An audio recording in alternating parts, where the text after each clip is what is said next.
Another picture I'm using to explain this, it's this one, because it puts it up a bit more clearly, where you have the separate self, that's the red one, that's the ego that identifies. And as soon as I say that whatever you identify with, that is the part that in a sense it's very, very vulnerable to be there. Because whatever you identify with, or whatever can be identified with, it's part of nature, which means that it's part of impermanence. If you are happy, then you can be rest assured that it will disappear and you will become sad. You cannot go through life only being happy. And the same if you're angry, you can be rest assured it is going to pass and you won't be angry anymore. I had a consultation yesterday with a patient that she's gone through cancer, a cancer period, and is now without cancer. And we talked about that you can only sob and really, really cry and sob for a limited period of time.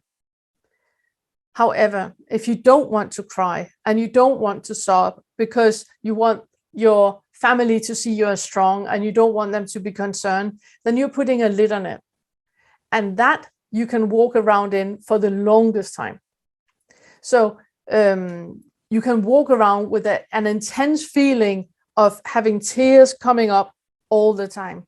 I had another patient years and years and years ago, an elderly gentleman that fought in the Second World War. And he had when I met him, it must have been like 40 years. He had tears running from his eyes all the time. So he was always walking around with a little tissue and wiping off the tears. And he was like, I don't know what it is. I don't know what it is. My eyes are running all the time. I have no idea what it's about. But when we found out what it was about things he had experienced during the war. And he sobbed, he really cried everything out. And the condition with his running eyes all of a sudden stopped. Obviously, it's not a miracle. I mean, you can put a lid on something for 40 years. But if you allow it to be there and come to the surface, you can only sob for a very, very short period of time.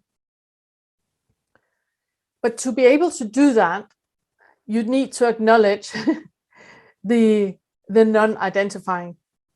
You need to be in a position where you no longer identify as the strong soldier that is not crying for what he experienced. Or, I mean, men, you guys, you have so many screwed ideas of who you are and what you're supposed to be. There's a lot of you that are not viewing yourself as humans at all.